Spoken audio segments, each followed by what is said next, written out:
जय गुरुदेव जी महाराज। स्वागत है आप सबका हमारे YouTube चैनल में। आशा करते हैं आप सभी लोग गुरुदेव जी की कृपा से अच्छे होंगे, स्वस्थ होंगे।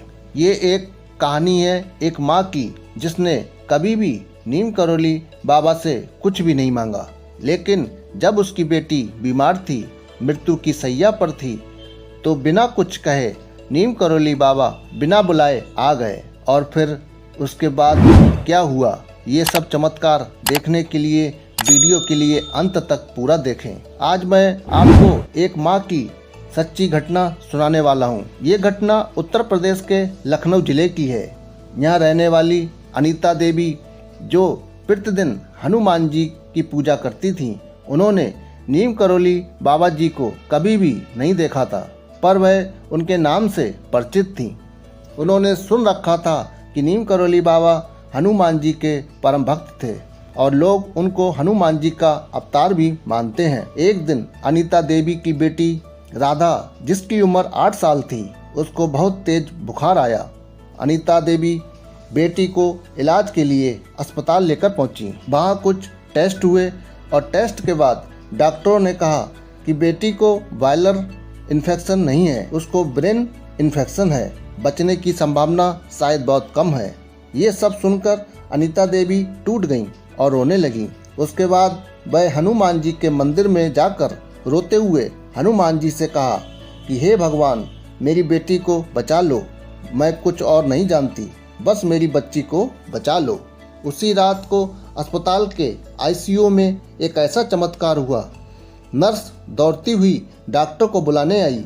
उसने कहा डॉक्टरों से, बच्ची की हालत स्थिर हो रही है, जो मरने वाली थी शायद उसका ऑक्सीजन लेवल ठीक हो रहा है। ये सब सुनकर डॉक्टर भी हैरान हो गया। उधर अनीता देवी आईसीयू के बाहर बैठी हुई भगवान से अपनी बेटी के लिए प्रार्थना कर रही थी। उनको एक बुजुर्ग बाबा की झलक दिखाई दी।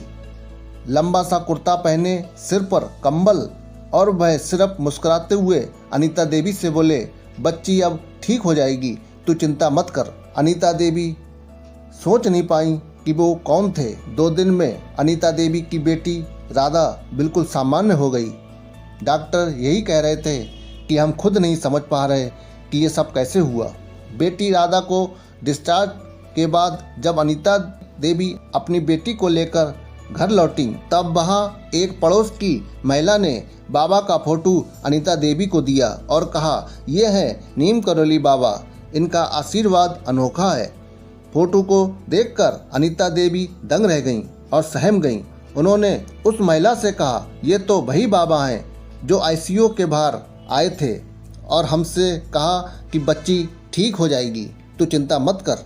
महिला बोली अनीता देवी से, नहीं बहन, ये नहीं हो सकता। बाबा तो 1973 में अपना शरीर त्याग चुके हैं, फिर ये कैसे हो सकता है। ये सब सुनकर अनीता देवी की आंखों में आंसू निकल पड़े। वो बाबा को नहीं जानती थी, पर बाबा उन्हें जानते थे। ऐसी है बाबा जी की करुणा।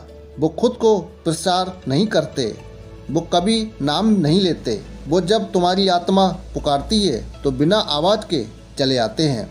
बाबा जी के भक्त कहते हैं, बाबा को मत ढूंढो, खुद को साफ रखो, वो खुद तुम्हें ढूंढ लेंगे। अगर आपके जीवन में भी ऐसा कोई अनुभव हुआ है, बाबा जी ने किसी भी रूप में आपकी सहायता की है, तो उसे छुपाना नहीं, दुनिया को बताओ, ताकि और आत्माएं विश्वास से भर सकें। इसी के साथ वीडियो को समाप्त करते हैं। मिलते हैं अगली एक नई वीडियो के साथ। तब तक के लिए जय सिया राम।